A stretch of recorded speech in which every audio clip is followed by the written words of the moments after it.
বিসমিল্লাহির রহমানির রহিম। আমি আপনাদের কাছে আবার একটি ভিডিও নিয়ে উপস্থিত হয়েছি। এই ভিডিওটা গুরুত্ব সহকারে আপনারা দেখবেন। ভালো লাগলে সাবস্ক্রাইব করবেন, শেয়ার দেবেন, এইটুকুই অনুরোধ। যারা আমার ভিডিও দেখেন তাদের প্রতি রইল আন্তরিক প্রীতি ও শুভেচ্ছা। আজকে এই যে দেখেন আপনাদের কাছে নিয়ে এসেছি। এই যে দেখেন, এই যে এর নাম হলো হাতি সুর বলে পরিচিত। এর আরও নাম আছে, সেইগুলো এই হাতি সুরের গাছ আপনারা বহু ভিডিও দেখেছেন। আজকে আপনাদের সামনে আরও ভালোভাবে দেখাচ্ছি হাতি সুরের গাছ দেখাচ্ছি। এই দেখেন, ভালো করে দেখেন, এর পাতা দেখেন, দেখেন এর হাতি সুরের মতো এটা, আর এর পোকার মতো সাদা সাদা পোকা পড়ছে, এরকম ফুল, সুন্দর ফুল।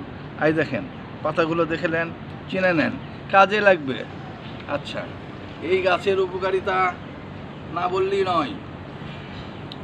এই গাছের উপকারিতা হলো, যারা জৈন শক্তি হারিয়ে ফেলছেন, হস্তমৈথুন করেই হোক,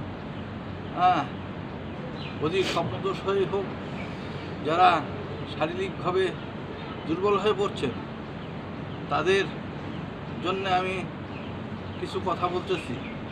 এই গাছের আপনারা শিকড় নেবেন, মোটা শিকড় নয়, যেগুলো চিকন চিকন শিকড় আছে সেইগুলো শিকড় আপনারা বেশ কয়েকটা শিকড় নেবেন।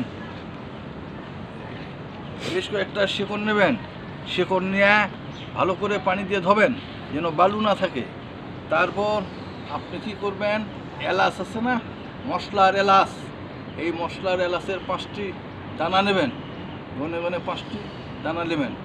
আর যদি আপনি বেশি নেন এই শিকড়, তাহলে 60টি দানা নেবেন। নিয়ে ওর ভিতর হাফ চামচ বা 1 চামচ মধু মিশ্রি দেবেন, দিয়ে চেপে চেপে খাবেন। সকাল খাবেন আর সন্ধ্যায় খাবেন, 2 বেলা খাবেন। এইভাবে 11 দিন খাবেন। 11 দিন পর আর আপনার খেতে হবে না। আপনার শারীরিকভাবে উপকৃত পাবেন।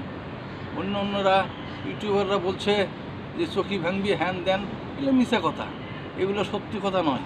আসলে কথা হলো যে এটা শারীরিক দুর্বলতার জন্য জৈন শক্তি কাজ করে। এইটুকুই আমি বলতে পারি, যা আমি পরীক্ষা করে পেয়েছি সেটাই আপনাদের কাছে বলতেছি। তার বাদেও মাসে 3-4 বার করে খাবেন, আপনার এই রেজাল্টটা ধরে রাখার জন্য 3-4 বার করে মাসে খাবেন। আরও আমি বলতেছি, সেটা হলো এই গাছের পাতার অনেক গুণ।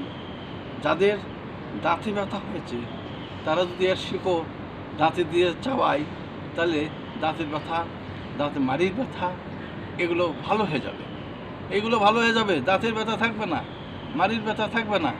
শুধু তাই নয়, এই গাছের যাদের আপনার কান পাকিছে, যাদের কান পাকে, কানের টাটানি ব্যথা, অসহ্য ব্যথা, কান দিয়ে পুঁজ পড়ছে, কানটা পরিষ্কার করে এর 2 ফোঁটা রস যদি আপনি কানের ভিতর দেন, আপনার ব্যথা কমে যাবে।